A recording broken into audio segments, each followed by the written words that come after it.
Hello, everyone. This is Steven Schinder here on a Yesshift News Desk Edition.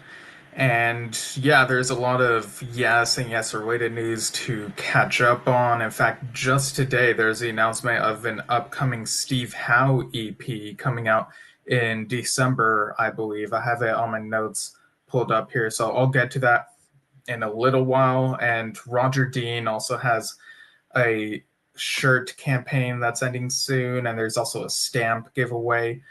Oliver Wakeman has continued posting some of his garage finds, some very interesting music related stuff. And I saw a few of the ProgStock streams over the weekend. I will not talk about the Yes Tour set list just yet. I'll save that for the very end after the ProgStock stuff, and I'll give a little spoiler warning then, just in case any of you are still trying to avoid any Yes Tour set list spoilers. But yeah, we got quite a lot to talk about here, so I'll just pull up my notes. Well, first off, we're a few days removed from the passing of John Lodge. Dad and I came on here to honor him, and we have since seen some posts from a few different people. So the first one I'll read here is from Justin Hayward, also of the Moody Blues, and it just so happens it's his birthday today, actually. He recently posted, "I'm very sad and shocked to hear of John's passing. I have such happy memories of making music together. My sincere condolences to his dear wife and family." And then I see one here from Carl Palmer saying, "I'm deeply saddened to hear my friend John is no longer with us. He was always super friendly to everyone, a great man, and I will miss him. We always enjoyed each other's company when we were touring together on the Royal Affair tour." The Yes official Facebook page also shared a clip from the Royal Affair tour from the Irvine show that I attended 6 years ago, actually. A clip of the performance of Imagine, that tribute to John Lennon. And that was quite a momentous moment in the concert that I feel made it feel very different from other tours, because it was basically the culmination of a collaboration between these people and these different groups. Yeah, John Davison and John Lodge singing. And of course, what's cool is that Alan White, being at this concert, he had played with John Lennon. And so I thought it was great that they shared that clip. I know recently would have been John Lennon's birthday. I don't quite recall if they shared this on that day, or I'm the dates are kind of getting mixed up for me in terms of what happened when. But yeah, it's a great clip, and I feel very nostalgic about that Royal Affair concert. I also saw a post this is from Jay Shellen and his wife Barbara, saying, "A beautiful, talented, kind man. His warm spirit and engaging personality and smile connected instantly with everyone. Our sincere, heartfelt condolences go out to his family and to all who loved him." And I see another message about John Lodge that Billy posted, Billy Sherwood. He said, "My sincere condolences to the entire Lodge family. John was such a kind and gentle soul. I had the pleasure of touring with him on the Yes Royal Affair tour. His solo band was on the bill, and they were great. He will be missed by so many. John's legacy of music will carry on down through the ages. Much love to his lovely wife, Kirsten, beautiful daughter, Emily, son, Christian, son-in-law, John, and the rest of the family." So there you go. And I've been listening to Moody Blues tracks here and there, in light of John Lodge's passing. But yeah, definitely will be long remembered. And again, our hearts go out to the entire family and anyone who knew him. So a little bit about the current Yes Tour. Again, no setlist spoilers, but there were clips shared around of Billy playing the fish. And from what I saw, it looked and sounded pretty good. I haven't really looked too much into videos from the tour because I want to see the whole show firsthand. I still got about a month left to wait once they're near me. And I also saw a post from Billy where he said, great full production rehearsal in the Toyota Oakdale Theater here in Wallingford, Connecticut.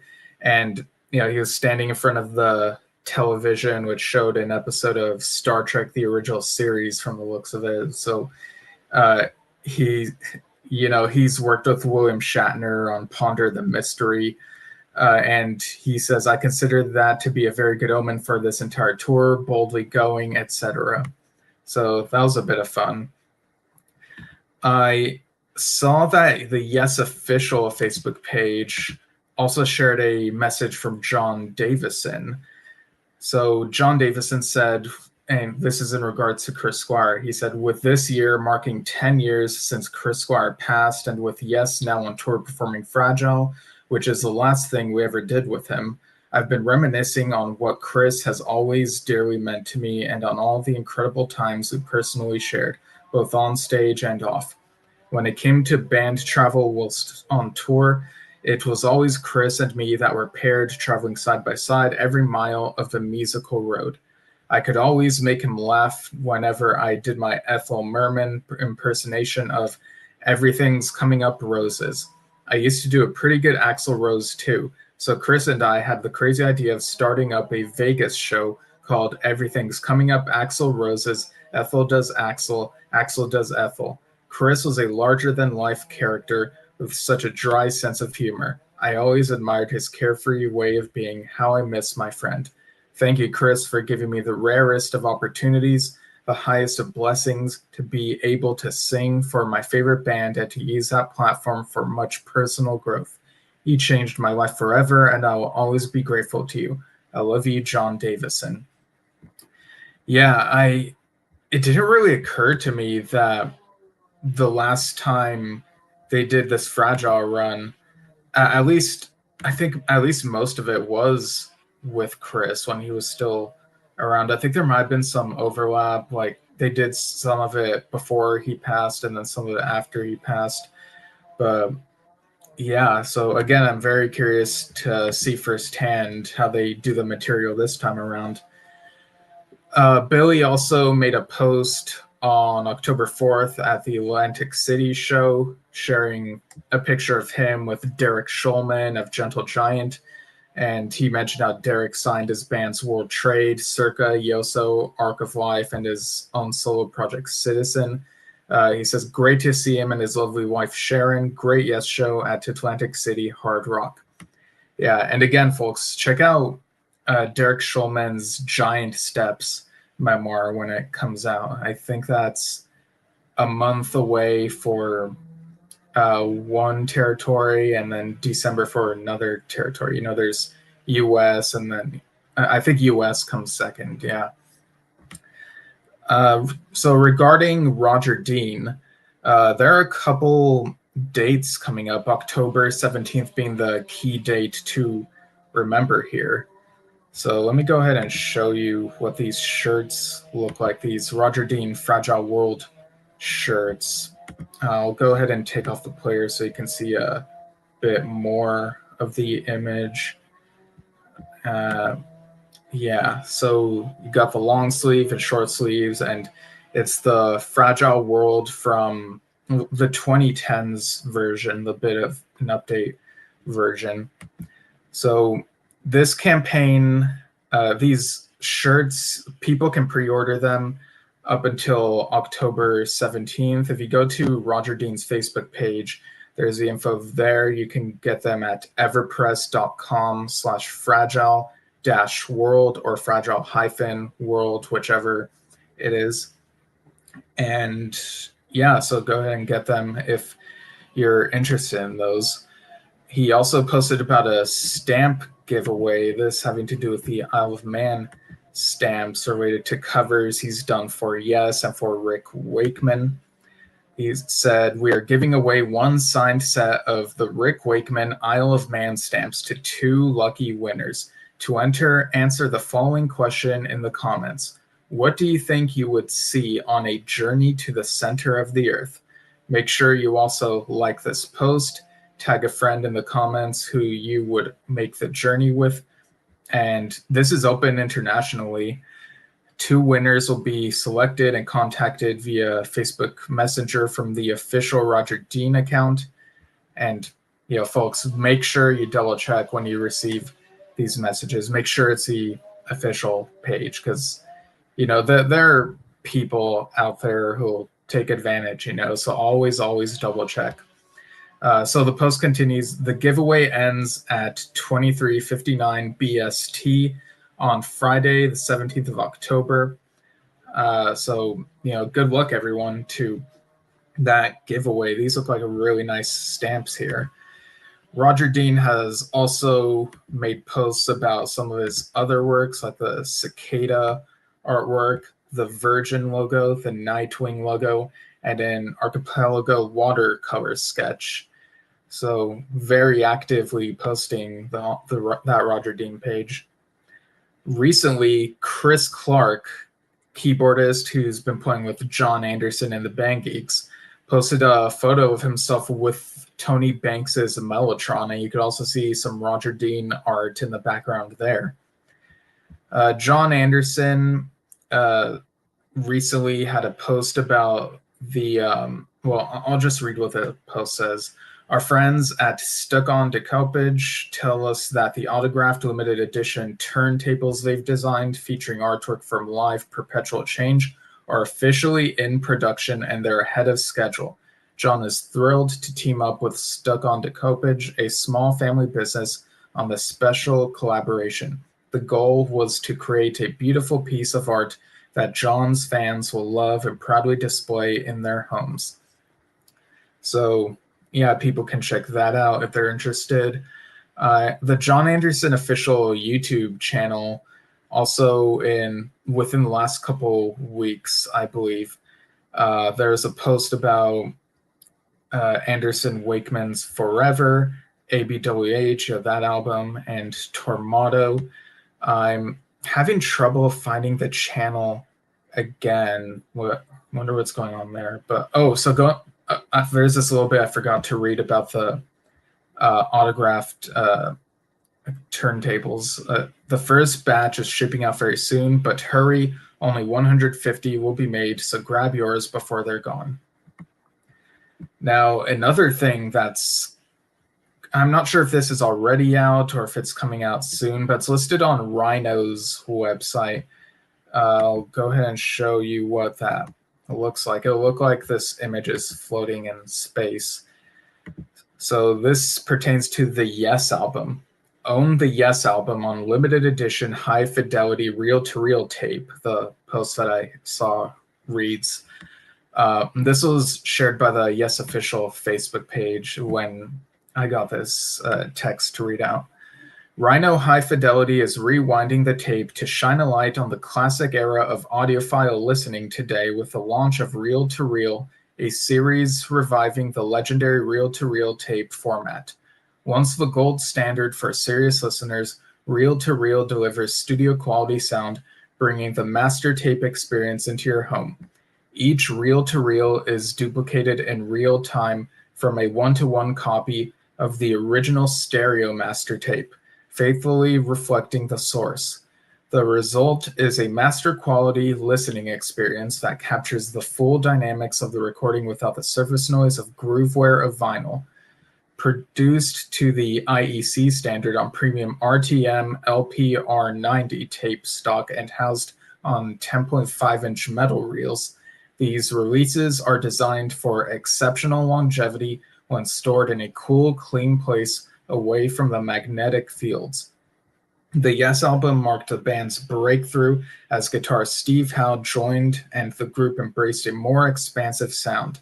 Featuring classics like Yours Is No Disgrace and I've Seen All Good People, the album set Yes on the path to becoming one of the world's most influential and successful progressive rock bands. Reel-to-Reel builds on Rhino High Fidelity's dedication to premium sound, pairing essential albums with the unrivaled warmth of Reel-to-Reel. Celebrating the enduring appeal of analog sound, The series offers collectors a format that preserves music exactly as it was meant to be heard. Find out more and order now at store.rhino.com/en/rhino-store/special and dash edition dash shops /real -2 -real /the -yes -album -rhino -high -fidelity -r2r /0812278081112.html. I probably didn't need to read that whole thing, but once I started, I was just, Alrighty, so speaking of Steve Howe, like I said, today there was a bit of news about a new upcoming Steve Howe EP, and we had sort of heard about this in one of the interviews he had done recently, and I think at the time I might have interpreted what he said to mean that it would be out in October, but I think now, looking back, he probably meant that the news about it would be out in October. So this is Signals Crossed. And this, is a follow-up to Portraits of Bob Dylan. I guess you could call it a supplementary addition to that. So fans, this is the press release for Signals Crossed. Fans will be happy to know that to follow up the release of Portraits of Bob Dylan on the 12th of September, Steve Howe will issue Signals Crossed, an EP including 3 previously unreleased interpretations of Bob Dylan songs. It will feature I Want You, One Too Many Mornings, and Mama, You've Been on My Mind. It will include appearances by Jeff Downes, Dylan House, Stephanie Sounds, and Paul K. Joyce. The EP will be available as a white vinyl 10-inch, one-sided, and mirror-backed, limited to 500 copies worldwide. It will also be available as a download. It will be released on the 5th of December, 2025. And I'll go ahead and grab this link and post it in the comments. If you're watching this live, you'll be able to see the link in the comments to where you can pre-order, pre-save, what have you. Let's see. Steve Howe said, I recorded I Want You before starting the released Portraits of Bob Dylan tracks. Then I recorded 2 alternative versions of songs from the album in different styles. This version of One Too Many Mornings wasn't in the right key for Phoebe Snow, who sang beautifully to an acoustic version on the released album. This version gives it an electric setting, taking a little from Bob's Hard Rain version. I sang Mama, You've Been on My Mind on the original release, slow and a little mournful, but here has a more upbeat and optimistic flavor. With the vocal harmonies and Dylan's drumming, these tracks retain the mood of what I wanted to explore in 2000, songs about getting your signals crossed. And he also said, what I loved about it was having the chance to arrange them, as I wasn't going to copy what Dylan had done. I wanted to bring a little bit more to it. The Portraits idea was always a sort of pipe dream, and I originally recorded 1 song to start the project, and I thought, this will be good. I'll do lots of Bob. So yeah, very exciting stuff. We'll try to see if we can do a review around the time that it comes out. So that should be a lot of fun. Let me make sure I got the right player here. Okay, there we go. Next bit of news, bit related. There's a Keith West anthology coming out also on December 5th. So this is apparently the first anthology about him. And this stretches from his first recordings of 4+1 in 1965 up to a 1999 cover of Bob Dylan's Lay Lady Lay with guitarist Steve Howe. And looking at the contents, disc 1 is labeled 1960s recordings. You got several tracks from The In Crowd, which of course is one of the bands that Steve Howe was in before Yes. You've got several tracks from Tomorrow some Keith West solo stuff from the looks of it. Disc 2 is labeled 1970s Recordings Plus, and it includes some of his solo stuff, some Moonrider stuff, and ending with Keith West and Steve Howe, Cross That Bridge, and Steve Howe with Keith West, Lay Lady Lay. So that should be an interesting release. It's over at Cherry Red on their site. So again, coming out December 5th, and people can check that out. Forgotten Yesterdays recently posted that people should check out John McDavid's awesome photo album of shots he took of Yes playing live in Birmingham, Alabama on June 2nd, 1976. Always great when more content is added to that archive of Yes live shows. And speaking of archival stuff, there was recently a post on the a video on the James Ferrani at Tricera Tapes Productions YouTube channel. And it's more footage from the drama tour. This was in Bethlehem. Is it Bethlehem, Pennsylvania? I think it might be. Yeah, it is in Pennsylvania. Okay. And that's from October 16th, 1980. So we're a couple days shy of the anniversary of that.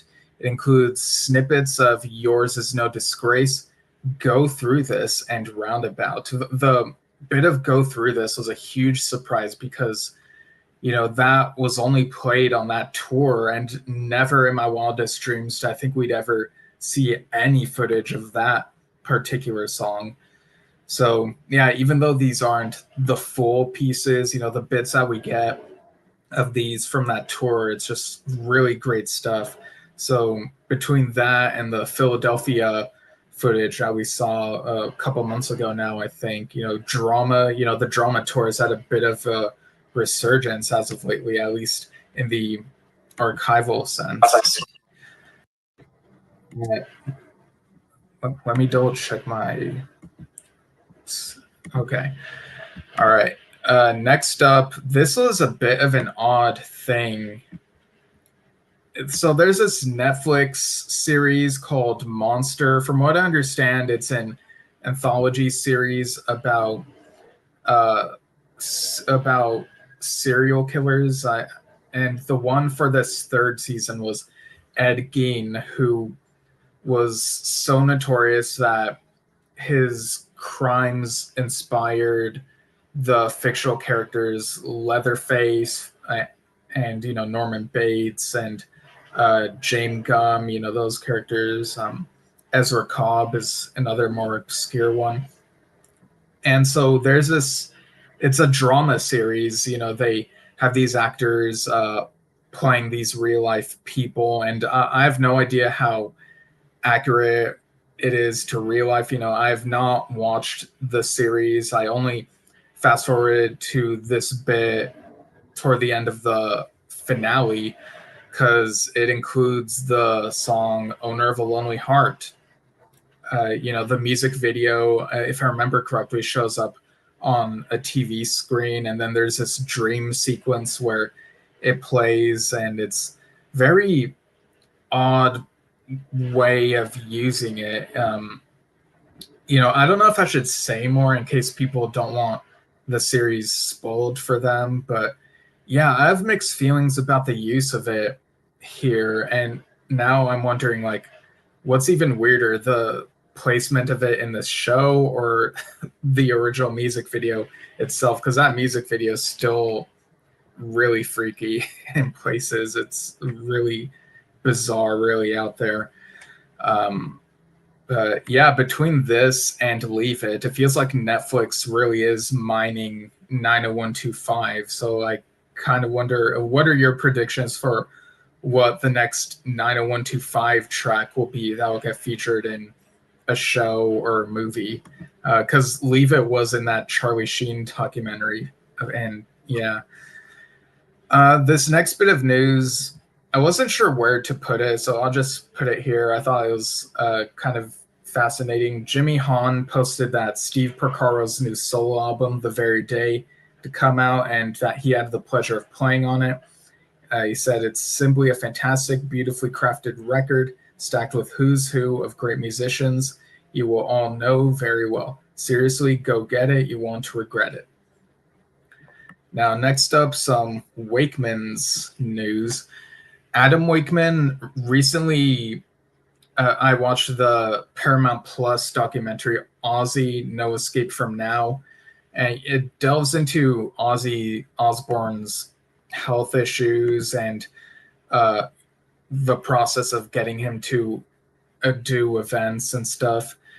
And Adam Wakeman does appear briefly in it from what I remember. But also there's a bit of Jazz Sabbath news. That documentary was very emotional, by the way. I recommend y'all watch it. But yeah, as for the Jazz Sabbath news, so for those not in the know, Adam Wakeman leads a band that does jazz covers of Black Sabbath material. And their whole gimmick is they pretend that they were the ones who did the original songs and the Black Sabbath stole them and metalized them. So it's a really fun bit. And of course, Dylan Howe has had some involvement in Jazz Sabbath. But anyway, there was this announcement that Jazz Sabbath Live on November 28th, which is Record Store Day, will have an exclusive Record Store Day first release in the US and Canada as part of Record Store Day Black Friday. This 2LP gatefold edition has alternative cover art and translucent orange/gold vinyl. Some stores don't stock all Record Store Day titles, so reach out to your local record store to make sure they get a copy for you. Yeah, so looking at the track list, looks like Side A has Black Sabbath, The Wizard, and War Pigs. Side B has Behind the Wall of Sleep, Iron Man, Fairies Wear Boots. Side C has Hole in the Sky, Paranoid, and Into the Void. And Side D has Rat Salad and Children of the Grave. Man, seeing the band perform, was it last year or the year before? It might have been last year, but yeah, it was just really chill and really jazzy. It was great. And now for some Rick Wakeman news. There was this announcement saying, sadly, we have to announce that our much-loved vocalist Molly Marriott is no longer able to join the English rock ensemble on Rick Wakeman's upcoming UK tour, The Return of the Caped Crusader Part 2, The Six Wives of Henry VIII, The Myths and Legends of King Arthur, and The Knights of the Round Table. However, we're delighted that her great friend Jessie Smith will be joining us to sing lead vocals. A stunning singer and charismatic frontman, this year alone, Jessie has performed as lead vocalist for the classic rock show, Led Zeppelin Symphonic, the London Symphonic Rock Orchestra, and his own 1971 The Show, touring the UK, Europe, Canada, and the USA to hundreds of thousands of rock fans. He has previously worked as a vocalist on BBC's Strictly Come Dancing, Spike's All Stars with Roger Taylor, the West End's Thriller Live, and I make sure I pronounce this correctly, Götterdämmerung with Henry Rollins, to name a few.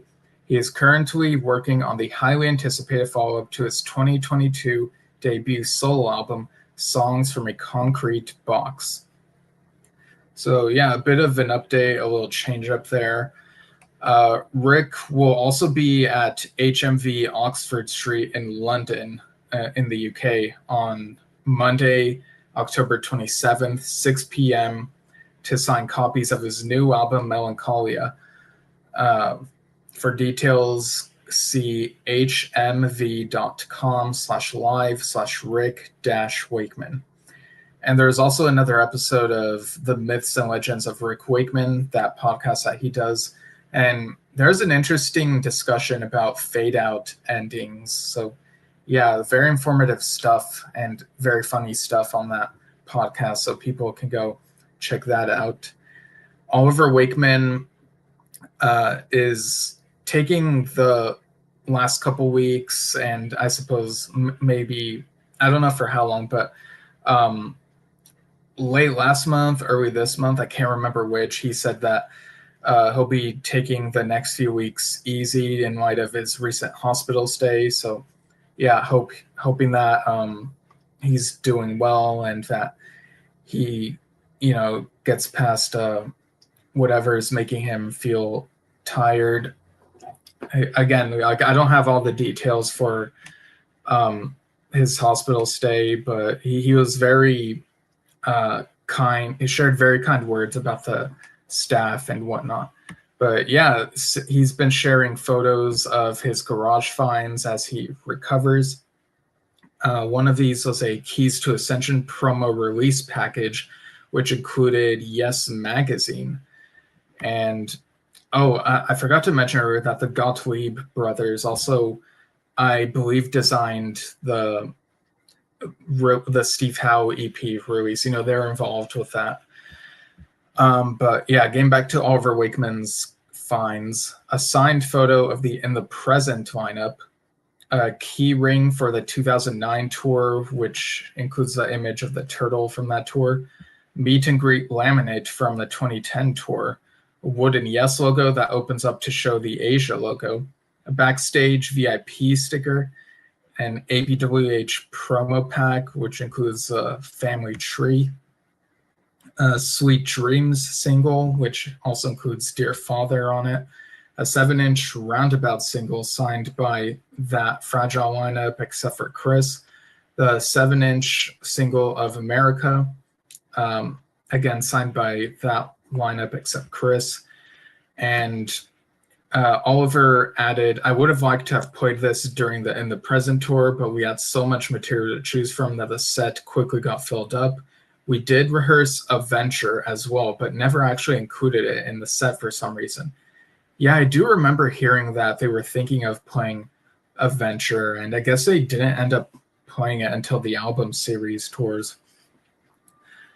He also found a cassette of Yes songs with a mushroom on the cover, A Journey to the Center of the Earth on cassette, Journey and White Rock on cassette with a photo from Rick Wakeman's Rhapsodies for some reason, a double album set of The Burning soundtrack, The Burning being a film, a slasher film from the 80s, which Rick did the music for, a page from Melody Maker back in 1973 where A&M Records took out a full-page advert to congratulate Rick for winning Best Keyboardist in their poll.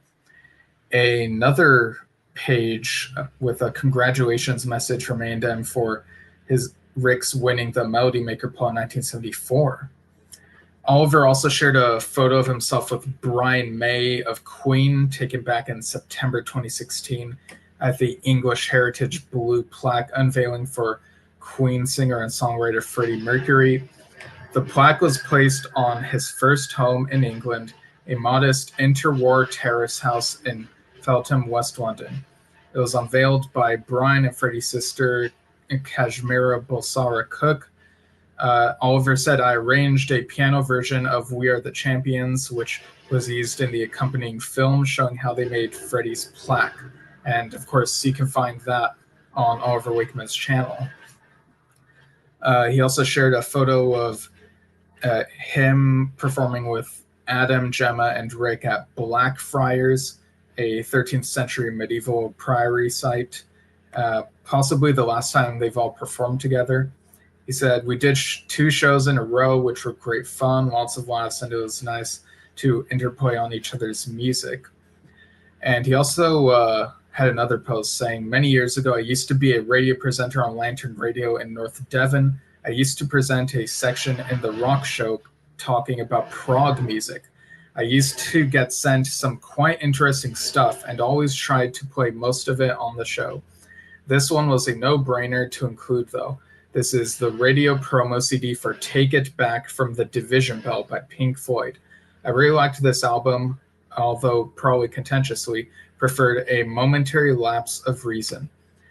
And he also posted another Pink Floyd radio CD, which he played, this one for the track Keep Talking. He says, I always thought that was one of the best tracks on the Division Bell. Dad and I are really into the music on the Division Bell. For me, it's a top 3 Pink Floyd album, I would say. And let's see. Next up, he also posted a promo CD single for Lie by Dream Theater, a maxi single from Styx from 1977. He says, I assume to promote the Grand Illusion record with the track Come Sail Away. And he also posted a rare CD single of the version of Welcome a Star from Rick Wakeman's New Gospels featuring the late Ramon Remedios, an unused ticket stub for a show Oliver did with his band in 2007 for the Classic Rock Society to promote his album Mother's Ruin.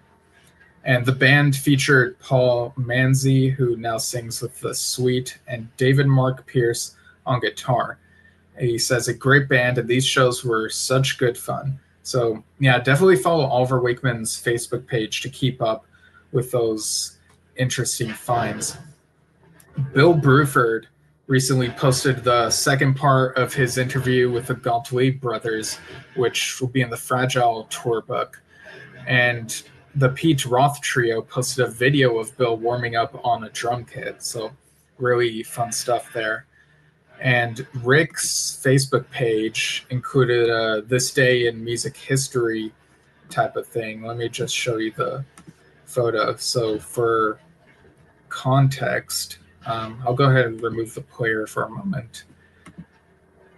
October 13th, 1972, 53 years ago today, Bill plays his first gig with King Crimson, having jettisoned the safety net that is Yes. The Zoom Club, Frankfurt, Germany, was a typical club of the era. Tiny, cramped, and explosive with audience anticipation, excitement, and energy. Image at the Zoom Club from left to right, Fripp, Cross, Wetton, Muir, and Bruford. Nice. Yeah, I've been really getting back into King Crimson these last few years, thanks to this podcast and all the stuff we report on. Let me just remove that. And speaking of Crimson music, so recently there's the live album, Beat Live in Los Angeles. Let's see, will this show up? Okay, yeah, it does show up on the screen. As long as it's part of my shirt. So, yeah, this live album was the Beat concert that I attended last November. And yeah, sorry if you hear any background noise going on outside, but this was the best time for me to do this news broadcast, and I did not anticipate this. But yeah, you got the elephant on the cover. I ordered this. So this is kind of a funny story. I was trying to get the art book release. I had that in my cart for a while and then just got super busy with a lot of other things. And it got to the point where the art book was listed as out of stock before I could check out. And so I thought, well, okay, I really want the Blu-ray, so I'll go ahead and get the 2 CD Blu-ray set. The art book has additional content. I think it has 3 CDs and a Blu-ray, or I might be mistaken, but there is some audio of tracks from another show or multiple other shows, in addition to the Los Angeles show. But the Los Angeles show is the one I attended, so I figured, well, if it took me this long to remember to try ordering the art book, maybe I didn't want it quite as badly as other people did. Whereas, I pretty much want the Los Angeles show that I went to. So as long as I have that and can see that, then I'm good. And because I did see the live stream that they did on Veeps of the Los Angeles show, and I enjoyed how that looked. And yeah, it still looks great.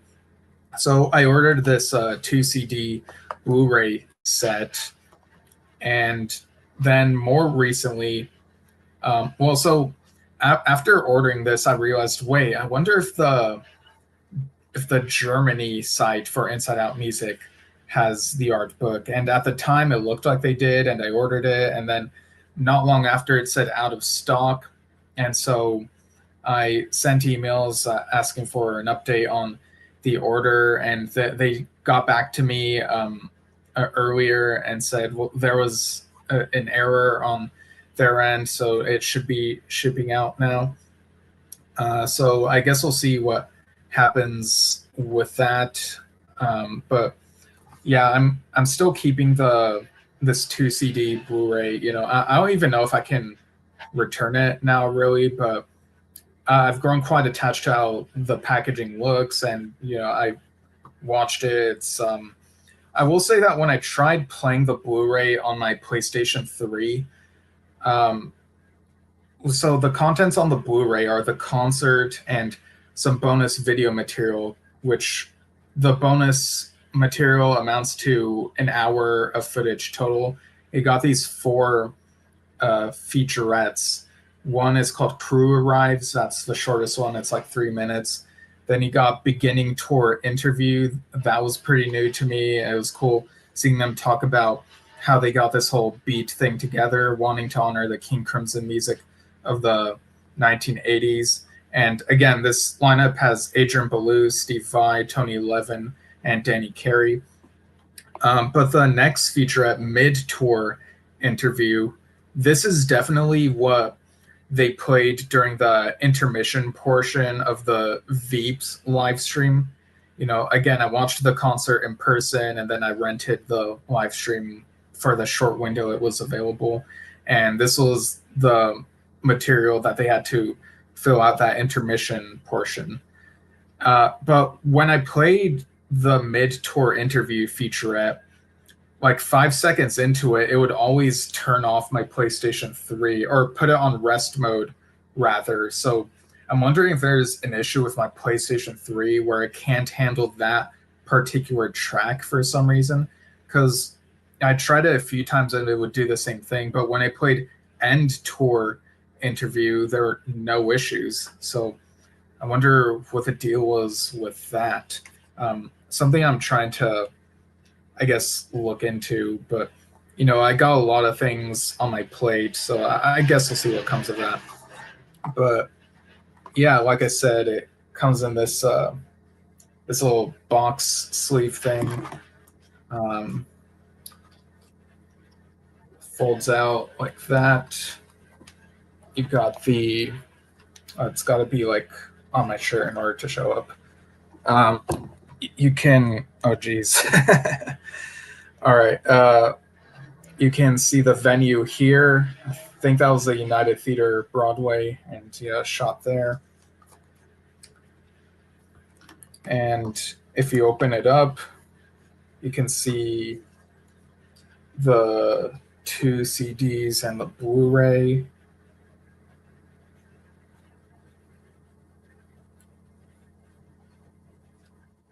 There's also a little booklet in this mini sleeve. It's got photos, some nice looking photos from the show. Again, they look better in person than I'm presenting them here. I assume that the essays are in the art book version. You know, there's no essay here, or essay story about the tour. I do kind of wonder how much information might repeat from the featurettes. And did I show you the backside? I don't know if I did. But yeah, I'm pretty happy to own the video. But again, if the art book version Blu-ray does arrive, I'll have another Blu-ray disc to test out that mid-tour documentary on my PlayStation 3. And we'll see what happens. But again, really glad that this collaboration came together and I was able to witness it in person. I remember when you know, tickets sold out, and so they had to add additional dates. So there's another chance for Los Angeles. And yeah, what a night. Really off the wall type of music. It's really cool. All right. Let me see what else I have here. I guess what I have left is my little recaps of the ProgStock streams that I saw. And then at the very end, after all that, I'll talk about the Yes Fragile Tour set list. So for those not aware, ProgStock, the progressive rock festival that happened in New Jersey this past weekend, on Stage It, they, each year they include some of their shows so that people who are not able to make it are able to watch them on Stage It. I had to really pick and choose which shows I could watch and that would fit my schedule, because people might not know this, but I actually do a lot of things, like a lot of other things outside of talking about music and listening to music. I do a lot of improv stuff, and I try to make time for my own novel writing. I have 2 novels out, and I got more that I want to work on. But October 9th, I was able to watch the stream for this musician I wasn't familiar with, Robeone, and that's spelled Robeone. Not how I would have expected to pronounce it. Looking at it, I thought it was Robe One, but whoever presented this fellow pronounced it as Robeone. And he had this synthesizer setup. Began with a really moody synth instrumental that was really impressive. I did wonder at certain points if the sound was coming across how it was meant to sound, or if there's some technical stuff, but not being familiar, I really can't say. The next piece that he played, though, included a drum track, so a bit different.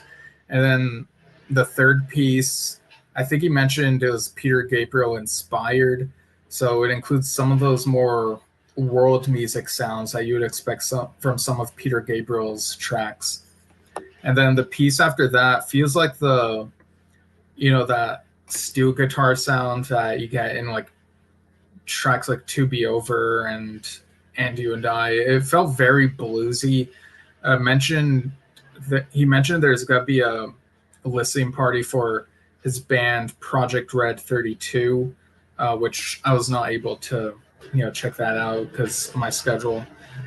He said there's a vinyl coming out in November, and Jimmy Keegan is on drums. And then there's a very brief final outro piece. Sound kind of like horns. So yeah, I'm curious about Robeone's music. Maybe I'll check out more of his discography. And then the intermission after that included Southside the Sky by Yes, of course, and Cross-Eyed Mary by Jethro Tull. There's another piece before Southside the Sky, but I couldn't identify it. But yeah, after the intermission, we got Fred Barchetta, who, as you could probably guess, covers Rush music. And this was really interesting because we couldn't have known that Rush were going to reform days before this. So there's a little bit of a mention of that. And yeah, I know that right now there's this discourse between people about the price of the Rush concert tickets next year, and people are pretty upset, but people are trying to rationalize why they're expensive, with all the things that they have to pay for and crew and stuff. And yeah, I know there's an online an online queue, people waiting for a while. Being so busy with various things, I just didn't engage with that. And I don't know if I'll be I don't know, at the moment with everything going on, I feel like getting a Rush ticket isn't as high of a priority for me, even though I know I would probably enjoy the show. So if it happens, it happens. If it doesn't, I'm sure that there's going to be an amazing concert film coming out of this. But yeah, I guess we'll see what happens with that. But Fred Barchetta's set list, so they began with the South Park clip where the boys in that show play Tom Sawyer. And then they did a bit of a medley. So this medley included Hemisphere's Prelude, Free Will, and Subdivisions. And then they played Bastille Day, Limelight, after Limelight, I think they talked about their drummer not getting the gig for the upcoming Rush tour next summer. So a little funny bit there. And they mentioned that I think the drummer is in the band Points North, which is also at ProgStock, but I was not able to watch that stream because of my schedule. But anyway, after all that talk, they played YYZ or YYZ if you prefer, then Red Barchetta, which how could they not with their name, you know? And then Tom Sawyer, Trees, Xanadu, Where's My Thing, featuring bassist Uriah Duffy. So that was an interesting guest spot there. And then Something for Nothing. So I kind of wonder if they were going for a back-to-back theme there. And then concluding with The Spirit of Radio and Anthem. So they're pretty good. You know, I feel like in the last couple of years we've been exposed to some Rush tribute bands we've seen online. I remember Clockwork Angels is one of them, and Premium Rush I think is another one. So at this point, like I've seen like videos of 3 different Rush tribute bands now, and yeah, it's very cool seeing how they honor the music. October 10th was the Rachel Flowers concert. She was introduced by Jimmy Keegan, who was there, and mentioned that at ProgStock 2017 she played Tarkus. So I wonder if there's any video of that. I'll have to check that out. But yeah, she got on the keys and played A.B., which was off of Bigger on the Inside. That's the name of the album. It was a piano instrumental. And then she talked about her new album, All That. And then she played If I Could Change the Past, which includes her singing. And then the next piece, I wasn't sure what this next piece was titled, but it included the lyrics, When There's No Second Chances for a Broken Heart and Circumstances, I Wish I Was There for You, and Now It's Too Late. And she said it's going to be on the same album, so I think that's All That. And after that was an instrumental, not sure what the title was. And then next was What I'm Feeling Every Day. And then the next song's lyrics were, you know, included the lyrics, Why do I ask the question, do you still think of me? So if anyone's more familiar with Rachel's discography, maybe you could comment what these songs are. And then, or maybe some of them are upcoming and might not know. I don't know. The next song was The Sound of My Voice, which she mentioned she'd written after discovering a lot of jazz singers, like those that Amy Winehouse listened to. And then she played Anytime, which is about dreams, or someone would tell her in the dream, or that the dream would go wrong, if I remember correctly. And it's also from All That. And then concluded with Play That Song for Me. And before that piece, she talked about Steely Dan and Brian Hutcherson, you know. So, again, another amazing set. This is my second Rachel Flowers ProgStock show that I watched, and, you know, both of them are via the stream. And October 12th, I was, hang on. So, after Rachel Flowers' set was the band IO Earth. And this was going on while I had to go to a friend's place for a game night. And so I had my earbuds for my phone. And so I would listen, but I would also be playing these card games with a couple friends. And even though I couldn't like tune in all the way, I could tell that the music was incredible, very bombastic, some great guitar sounds and orchestral stuff. It's really great. I need to dive more into IO Earth because what I was able to hear, I remember thinking to myself, man, I bet it sounds like even better in person. You know, I kind of envy, you know, the people who are able to hear it like right in front of them. October 11th, I was too busy to check out any other streams that day. But October 12th, I was able to check out the set by Dave Bainbridge and Sally Minear. So most of these were Iona songs, and Iona is a Christian Celtic rock band. Or is it a rock band? Or Iona... Okay, yeah, they're classified progressive Celtic Christian rock band. So stuff that's very new to me. They began with the track Kel's opening theme. And, again, Dave is on keys, Sally is on vocals. And then they played Today, and then Lindisfarne, and then The River Flows. They would have this screen that shows a waterfall and stuff like that. There's also a screen behind Rachel Flowers during her set showing some interesting stuff. But after The River Flows, they played Luke the Calf, which is from an instrumental from that Iona album, Book of Kells. And then they kind of surprised with a Gentle Giant track called Shadows on the Street, a really deep cut there. They had to reboot the computer as they started, and Sally was kind of trying to, pat at the time, being like, jokes then? And, there are some, even amidst the hiccups, people were understanding, and the track sounded great.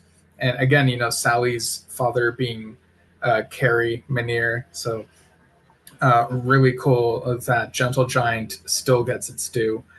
After that, they played Fall Away, or at least an excerpt from it, because it's a 16-minute track from Bainbridge's new album, On the Edge of What Could Be. So they didn't play the whole thing, but they played a bit of it that Sally sings on. And then after that, they went back to some Iona stuff with Heaven's Bright Sun, Beyond These Shores. And that was the end of that set. And then next up was Mike Keneally and Beer for Dolphins. And some of their music kind of reminded me a bit of King Crimson and how off the wall it would be. There's a bit of rap involved in some of this music, I guess I would say. The first track that they played was I Monster by The Mistakes. Then they played Beautiful, and then Them Dolphins is Smart, followed by 1988 Was a Million Years Ago, and then Yep, Them Dolphins is Smart, All Right. So that was kind of a back-to-back thing there. And then they played an instrumental, which I could not figure out what this one was called. And then after that, they said, let's play, I'm not sure if they said Hog's Hat or Hog's Head, but whatever that was, they played that and then went into Blameless, which in parentheses is also called The Floating Face. And then after that, they played What Happened Next, and then Day of the Cow, which that one kind of reminded me of Aqualung by Jethro Tull a bit. And then they did an improvised rap about sound check, as they were trying to get certain things together. And after that, they played Bunkistan from Brian Beller's 2019 solo album, Scenes from the Flood. So he was able to sort of lead that. And then they ended with Cardboard Dog. Beer for Dolphins, like really cool stuff. And again, I love how ProgStock introduces us to these bands that we might not know, and they have very creative names. I mean, Beer for Dolphins. And I remember there's another band listed called Funhouse Mirrors, and their name alone makes you want to check them out. So I got a lot of homework to do, I guess. All right, so now we come to the Yes set list portion for the current 2025 Fragile Tour. They've been at this for, I guess, a couple weeks now. So if you don't want to hear the set list, go ahead and tune out. Check us out on our next episode where we'll be interviewing Kevin Mulrine about his Tales from Topographic Oceans listening guide. That'll be tomorrow, October 15th, noon Pacific, 3 p.m. Eastern, 8 p.m. UK time. And then on Saturday, we're having Adam Parrish, Saturday, October 18th, 3 p.m. Pacific, 6 p.m. Eastern, 11 p.m. UK time. Adam Parrish, he's a keyboardist as well, and he has, he's assisted with Rick Wakeman on his road crew, I believe, and we'll have seen Rick's latest shows, and it'll also be after Rick's album Melancholia comes out, so maybe we'll talk a bit about that, assuming that we'll have been able to listen to it. And he's also performed with Gordon Giltrap, so we'll be talking about that, about music, maybe a bit of Yes, so there'll be plenty of stuff. And then Monday, October 20th, I believe at noon Pacific, Dad and I will be sharing our review of Siberian Khatru. That's spelled Cyberian, which people can find over on Miguel Base's YouTube channel. So, yeah, go ahead and check out those. If you don't want to hear the Yes Fragile set list, go ahead and tune out now, and we'll see you next time. But, okay, so they began with Siberian Khatru, and I've heard that I don't know if they're using the walk-on music. I guess I'll have to check that out, but yeah, maybe not, because I didn't see it listed on Forgotten Yesterdays where I pulled this set list from, and I've seen other posts about this set list, and that was the thing that people mentioned, that no walk-on music, which is kind of odd. But yeah, so they began with Siberian Khatru, which they've used to open many shows in the past, and then they got to actually, let me double check this.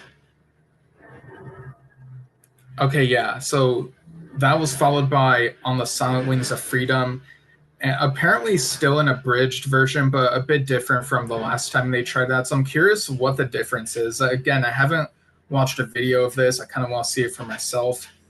And then after that, they played a few, I guess you could say, quieter, slower tracks. They played Onward, also from Tormato. And then they played Madrigal, which I don't think has been played since the late 2010s. Did they play after 2017? I can't quite remember. But then they played Soon. Again, that Soon portion from Gates of Delirium. And that was followed by Wondrous Stories. And then after that, they played Circles of Time from Mirror to the Sky. One of my favorite tracks from that album. Again, I'm sort of more into some of the more ballady stuff in some instances. So Circles of Time and its existential themes, like, really up there for me. So that's a nice surprise. And then they concluded that first set with Tempest Fugit. So going back to the more faster paced stuff. And yeah, it was noticeable reading the set list, that string of slower, quieter songs. It kind of reminded me of when on the 35th anniversary tour, they included that acoustic set, to kind of slow down the pace for a bit in the set list. Oh, hang on. Give me a sec. I need to plug in the battery. One sec. Or plug in the charger, rather. Yeah, I thought I had enough to do the whole broadcast before I needed to do this, but I'll go ahead and plug this in so I can finish. And there we go. All right. So on one hand, it is a little bit surprising, but also not so surprising for me, given that, these musicians are the age that they are, a couple older than others. So they're going to play whatever they feel that they're able to, that they're capable of. I do quite like that Circles of Time is in there, something from Mirror to the Sky. I would like a bit more new stuff, showcase some of the other quieter, slower songs from Mirror to the Sky and The Quest. I kind of would have preferred that they went that direction. I would have replaced Soon and Wondrous Stories for a couple of those tracks. It is noticeable that there's a bit more Tormato representation here. I don't think they're gonna do a Tormato set for the album series. I know people are wondering about that, but I don't really see it happening because Steve Howe has said that there are some things on Tormato that he thinks that they could have done better, and the abridged version of On the Silent Wings of Freedom kind of speaks to that, right? And also, like, how do you do Circus of Heaven? It has John Anderson's son's voice on it, so it'd be a bit weird. But yeah, so I don't expect anything like that. I do welcome more Tormato stuff, but I don't expect an album series type thing for Tormato. So we get what we can get, But yeah, despite the slower pace of that first set, or from the sounds of it, I do like that there are a couple surprises in there. I've never seen Madrigal in concert in person. And I'm really excited that I'll get to see Circles of Time, assuming that the set list stays the same and that they haven't changed it, fingers crossed. The second set, of course, included Fragile. So, Roundabout, Cans and Bronze, We Have Heaven, South Side of the Sky, 5% for Nothing, Long Distance Runaround, The Fish, Mood for a Day, and Heart of the Sunrise. I do wonder, I haven't looked into this, but I do wonder if for after Heart of the Sunrise, if they bring back the We Have Heaven reprise. That was something I noticed was missing in the video of the 2014 Fragile set. So I guess we'll see. I'm sure some of you already know. And then for the encore, they threw in, because they played Roundabout earlier in the set, so they kind of have to go with something else. But this was like really out of left field. They played the Beatles song "The Word," which it's a decent song. It's just I'm kind of scratching my head wondering why this song. The Beatles definitely inspired Yes, and people have been in it, but yeah, kind of. I would want to ask one of the band members, like, what was the decision to include that track. I kind of wonder if maybe any of them touch on it in the Fragile tour book, but who knows if they finalize the set before being interviewed for that. But anyway, I'm very curious to see what their take on that classic song is. And then, of course, they conclude with Starship Trooper. And yeah, I've heard people pleased with the set.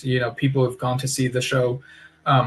There are some who really enjoyed it, and I've also seen here and there people say, certain things could have been a bit better, but I think it's a bit mixed from what I've seen. I haven't read too many reviews because I kind of want to just go in and see for myself.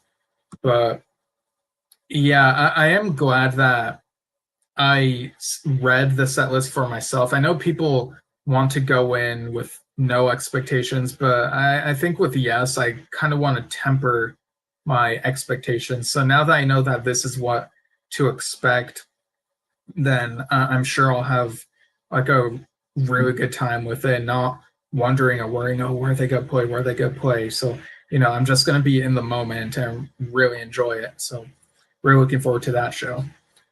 All right. Well, that's it for this Yesshift News Desk Edition. And like I said, come back for our interview with Kevin Mulrine tomorrow, the 15th. And then we'll have Adam Parrish with us on the 18th. And then Siberian True review on the 20th. So you can follow us at Yesshift on Facebook and YouTube. And search Yesshift in a podcast app. You'll probably find us. You can write to us via yesshiftpodcast@gmail.com. So that's it for now. I'm really relieved that I was able to get through all this. Very satisfying to just get through all these news items. Maybe I'll try to not wait as long as I did this time around so that it doesn't pile up as much. But thanks for tuning in, folks, and we'll see you all soon.